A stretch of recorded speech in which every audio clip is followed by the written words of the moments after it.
আপু, আসসালামু আলাইকুম। আপু, আমাকে শোনা যাচ্ছে? সালাম। জি জি, ক্লিয়ার।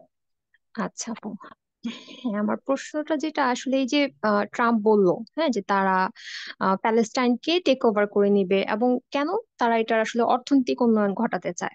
এবং আজকে আসলে আপনাদের ওভারঅল কথা থেকেও যেটা বুঝতে পারলাম যে এই যে মিডল ইস্টকে রিশেপ করা বা ইসরায়েলকে বড় করা, হ্যাঁ, বা এই যে গাজাবাসীকে যে পুনর্বাসন করার প্ল্যান, হ্যাঁ, তো এই সবকিছুর উদ্দেশ্যটাই কিন্তু মানে অ্যাকর্ডিং টু ইউএস তারা যেটা বলছে যে মিডল ইস্টে তারা এইসবের মাধ্যমে তারা মূলত মিডল ইস্টে পুনরায় আসলে শান্তি প্রতিষ্ঠা করতে চায় বা একটা স্থিতিশীলতা ফিরিয়ে আনতে চায়।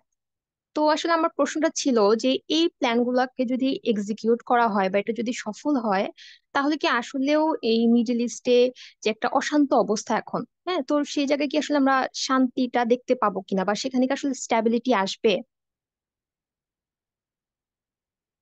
আচ্ছা বোন, আপনার প্রশ্নটা বুঝতে পেরেছি আমি। প্যানেল থেকে রিকোয়েস্ট করবো, বোন সামিরা, আপনি কি উত্তরটা দিবেন কাইন্ডলি? হ্যালো, আমার কথা কি শোনা যাচ্ছে?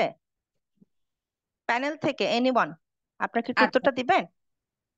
আপু আমি দেওয়ার চেষ্টা করি আসলে। হ্যাঁ হ্যাঁ। যে মানে আপু বলতেছেন যে আসলে মিডল ইস্টে কি স্টেবিলিটি আসবে কিনা আমেরিকার প্ল্যান সাকসেসফুল হলে।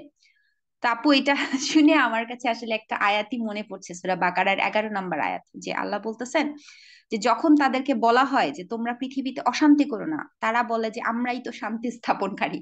তো ভেঙে গুড়ায় দিয়ে, হ্যাঁ, মানুষকে পঙ্গু করে, হ্যাঁ, এখন তারা আমাদের ল্যান্ড থেকে আমাদেরকে বের করে এইটাকে মধ্যপ্রাচ্যের রিভিয়েরা বানাবে, হ্যাঁ, স্টেবল করবে। ঠিক আছে, এবং আমরা আশা করতেছি যে এইটার ফলে মিডল ইস্ট স্টেবল হবে। তাদের দৃষ্টিতে স্টেবল হবে। তাদের দৃষ্টিতে স্টেবল কি, যে সেখান থেকে যে বিপুল পরিমাণ রিসোর্সেস আসে, তেল গ্যাস, মানে এই মধ্যপ্রাচ্যের দেশগুলা যে দেয়, হ্যাঁ, সো এটা কন্টিনিউ আসবে।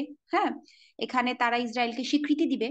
এবং সবচেয়ে বড় যে এই আমেরিকান হেজিমনির জন্য যেই চ্যালেঞ্জ, মানে তার আধিপত্যকে চ্যালেঞ্জ করবে এমন কোনো আদর্শিক রাষ্ট্র ব্যবস্থা এখানে তৈরি হবে না। এটার এনশিওরিটি যদি থাকে, তাহলেই আসলে এটাকে তারা স্টেবল বলবে। হ্যাঁ, সো তাদের মানে তাদের স্টেবিলিটির উদ্দেশ্য কিন্তু এটা না যে তারা আমাদের স্বার্থে, মুসলমানদের স্বার্থে এটাকে স্টেবল বানাইতে চায়, আমাদেরকে ভালো রাখতে চায়, আমাদেরকে শান্তি দিতে চায়, হ্যাঁ, আমরা ভালো থাকতে পারি, এইরকম কোনো উদ্দেশ্যে তারা আসলে স্টেবিলিটি চাচ্ছে না ইনফ্যাক্ট। হ্যাঁ, সো আপু আপনি যে প্রশ্নটা করলেন যে তাদের প্ল্যান সাকসেসফুল হইলে কি মধ্যপ্রাচ্যে শান্তি ফেরত আসবে, দ্য অ্যান্সার ইজ নো, কখনোই না। হ্যাঁ, কারণ মুসলিমদের ভূমিতে কাফিরদের এই আধিপত্য মুসলিম উম্মা মেনে নেয়ও নাই, মেনে নিবেও না, কখনোই মেনে নিবে না। হ্যাঁ, আমরা তো রেড ইন্ডিয়ান বা আদিবাসী না যে আমাদেরকে আমাদের ল্যান্ড থেকে তাড়াই দিলা, আমরা চুপচাপ মাইনা নিলাম, এখন আমরা মানে অধিবাসী হয়ে বা মাইগ্রেশন করে চলে গেলাম। হ্যাঁ, এই অপমান আসলে এই উম্মা মেনে নিবে না, আমরা মেনে নিব না। হ্যাঁ, সো এমনও না যে আমরা মানে অন্য কোনো জীবন ব্যবস্থা চাপায় দেওয়ার চেষ্টা করা হইলেও আমরা মেনে নিব। ইনফ্যাক্ট চাপায় তো দেওয়ার চেষ্টা করা হয়েছে গত 100 বছরে, গণতন্ত্র বিভিন্ন জায়গায়। সো উম্মা কি স্টেবল আছে? কোথাও আছে? হ্যাঁ, এটা কি আমাদেরকে ভালো রাখছে দিন শেষে? এই যে গণতন্ত্র, ধর্মনিরপেক্ষতা, হ্যাঁ, ওয়েস্টের দেওয়া ব্যবস্থা, না আমরা ভালো আছি, না ইভেন ওয়েস্টেরও কেউ ভালো আছে আসলে। হুম, সো বরং এই অঞ্চল সহ সমগ্র অঞ্চলে, বিশ্বে, হ্যাঁ, কেবলমাত্র ইসলামের উপস্থিতি কিন্তু স্টেবিলিটি এনে দিতে পারে।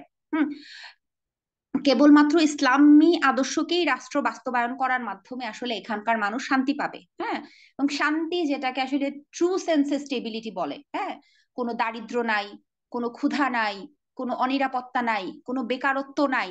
হ্যাঁ, কোনো মানে থ্রেট নাই রাষ্ট্রের ভেতরে, রাষ্ট্রের বাইরে। হ্যাঁ, একটা stable economic system, stable social system. হ্যাঁ, মানুষজন খায়ে দায়ে সুখে শান্তিতে বসবাস করতেছে, কোর্ট গুলো খালি পড়ে আছে, বিচার করার মতো কোনো ইয়ে নাই। মানে শুনতে আপু আসলে ইউটোপিয়া মনে হইলেও, but this is in fact it happened যখন এখানে আসলে খিলাফা ছিল, মানে গোল্ডেন এজ আমরা যেটাকে বলি।